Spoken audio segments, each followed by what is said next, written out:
So we're going to try this, 15 minutes, and then we're going to stop. Good?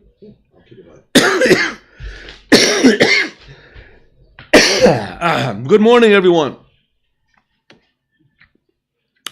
Here we are learning a Maimer, a Chassidic discourse from the Lubavitcher Rebbe that was said in 1988, Tavshin Mem Chet, about leaving Egypt. More exactly, it's talking about the month of Nisan. Now, before God took the Jews out of Egypt, He gave them a commandment, which was counting the months, declaring when the beginning of each month is going to be. That's called Kiddush HaChodesh, sanctifying the month. As we explained yesterday, the Jewish calendar is not like the Arab calendar and not like the, the Eastern calendar, the Eastern calendar, the European calendar, American calendar. The European American calendar, that's called the Gregorian calendar? No. Anyway, the American calendar and that goes only according to the sun. June always comes in the middle of the summer. December is in the winter.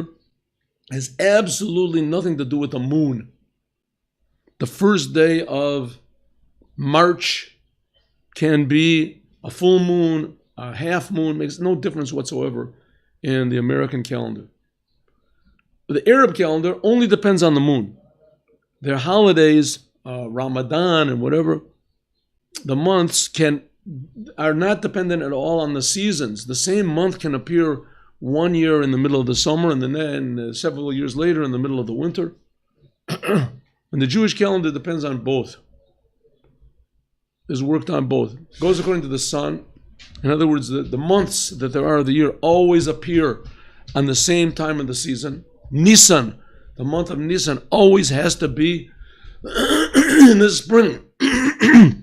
That's the reason why we go according to the sun, because there's a pasuk in the Torah that says Chodesh Aviv, that Pesach has to come in the month of Aviv. Tel Aviv. That Aviv means the spring. That's why they call it Tel Aviv. Could be, yes. Could be. The month of Aviv, in other words, the month with Pesach always has to be in the spring. On the other hand, it says Achodesh Lachem Rosh Chodeshim. They go according to the moon. The months are determined according to the moon. The first day of the month, always the first sliver of the moon appears. The first little sliver of the moon, that's the beginning of the month. So, of course, there's a big discrepancy between them, so they always have an extra month. There's not extra month, I'm sorry, every 3-4 years, there is an extra month they add on, the month of Adar. Nevertheless, we're not discussing that here. If you want a little discussion about that, it's in the Mishnayos and in the Gemara of Rosh Hashanah.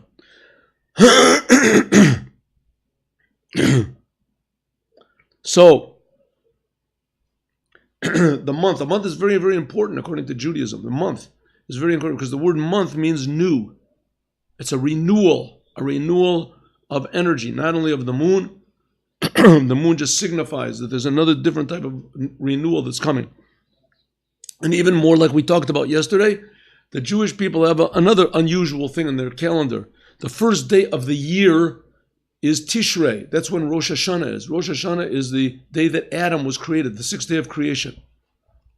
It goes back, as of this speech, 5,779 and almost a half years ago. Exactly. That was when Adam was created. The completion of the 6 days of creation. That's the first day of the year. 6 months later is also the first of the year. How can that be? The Jewish year is not 6 months long. The first of the days is Rosh Hashanah. The first of the months is Nisan, the first day of Nisan, which is going to be in another 2 weeks from today. A little bit less. Week and a half from today. Why do the Jewish people have to have two Rosh Hashanahs? Rosh Hashanah of the year of the days and Rosh Hashanah of the months. Why? So this is even more. Rosh Hashanah of the days, that's general. The Rosh Hashanah of the months, especially for the Jewish people. That's called the month of redemption. God took the Jews out of Egypt. That was the birth of the Jewish people. The Jewish people were born when God took them out of Egypt. Before that, there existed a Jewish people. There was such a thing as a Jewish people. But they were all slaves in Egypt. And God took them all out on the 15th day of Nisan. The fact is, God did not take them all out. It says he only took 1/5 out, according to some opinions in the Midrash and Agada. The guy was 1/5, 1/50th, 1/500th. In any case, they got out of Egypt. In the future redemption, which is going to come by means of Mashiach, just like that redemption came by means of Moshe. The future redemption, all the Jews are going to go out of their own personal Egypts, their own personal enslavement. And that is somehow or other represented by the month of Nisan. The month of Nisan also contains the word nes, which means miracles.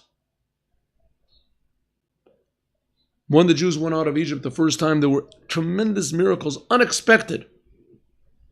Jews never would have dreamed that hail would come down from heaven with fire inside of it, and that all of a sudden all the frogs would fill up the land of Egypt, and all the firstborn would die, and that the sea would split and it would drown the enemy, and bread would come from heaven, and water would come from a rock, and clouds would surround them. They would wander in the desert. They were provided for all. Who would dream of such a thing like that?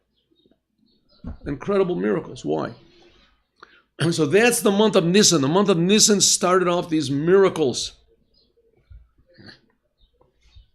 So now we're going to talk, this mimer talks a little bit about what was going on there. What goes on now? Every Rosh Chodesh Nisan. Judaism is not just a historical religion that is based on the past, an old religion that we try to keep as old as possible. Not so. Judaism is trying to tell us that what happened back there in the Torah is happening right now. That's the real news. The real news is what's happening right now. And what is happening right now, the Torah tells us what's really happening now. Could be nowadays we have rockets and they have electricity and they have global warming and all these things. But still, human beings have not changed at all. And God certainly has not changed at all. People are basically exactly the same, even though they put on different garments of science and things like this. Okay, now what is real novelty? What is real reality? Real reality is the Torah. That's what real reality is. It seems like the Torah is just another book in the library.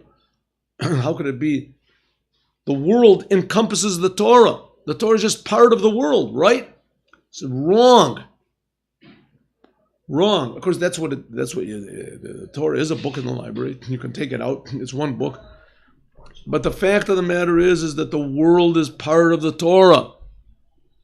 The world was created and is being created from the Torah. And even more, the purpose of the Torah is to bring true meaning and stability and happiness and blessing into every single instant of our lives and of the lives of all mankind. Because you have to realize God creates everybody.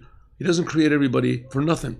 Right? Every person in the world, there's 2 billion people or something living in China. There's all these people living in India and in Africa, and they don't even know, nobody even knows they're existing. They live in caves and holes and in forests, live in trees, right? All these people, nobody even knows that they're born. There's Nobody an lives infinite there. amount of people. You can't count up. I know. Okay. There's so many. Every human being is important, but it's not a type of an importance that we can know. It's not that they're important, that they're all television stars or that they're all millionaires. Some That people they go to jail. read about in the newspapers. Right? Nobody knows who they are, but every human being is important to the Creator, and that's real importance. That's really important. What if he or she goes to jail? Now we're going to explain what is the uniqueness about the Torah. The month of Nisan is a month of miracles because it prepared the Jews to receive the Torah. The Jews left Egypt in order to receive the Torah on Mount Sinai 3 months later, 50 days later. Did the miracle start in Nisan? The what? Did the miracle start? The miracle started in Nisan, yes. For a whole year. The miracle, when the plagues, when did the plagues begin? That's what I'm talking about. I guess the plagues must have begun before that, because it says that they lasted 1 full year. So the plagues began before that. But the month of Nisan was the month that the Jews got out of Egypt. So they okay, so we explained yesterday about how the world was created by God personally. God personally created and creates the world. God is creating you, Zechariah, right now. Do you believe that? Yes. Wonderful, wonderful. We got the point across. Do we feel it? Yes. You feel it. I don't feel it. We feel, a person can't feel it. It says in that Mount Sinai, when everybody felt God, they all died. Don't leave us, Zechariah. Don't leave us. A person feels God, the Holy of Holies. But you can look at yourself and you can see God creating you. I never saw such a thing like that. I don't know. Maybe you can. Maybe you can. You just need a mirror. You see God creating. I don't see God creating. You'll have to teach me how to do this. Look in the mirror and look at your face. You can see God creating you. Okay. Look at parts of your life. Okay. Like look at pictures in the past. See them look different from them. That's how you can see God creating you. All right. Now we're talking a little bit about Kabbalistic ideas and how it is that God creates the world and, so to speak, hides His light and clothes this creative power into many, many worlds and vessels. So the world of Atzilus, the vessels of Atzilus, the lights of Atzilus. Then it comes down into the lower worlds, Bria, Yetzir, and Asir, and the Rebbe explained yesterday about these different levels of creation. But these are all levels of creation. Bria is creation, Yetzirah, the world of angels, of souls. This is all creation. Gimel.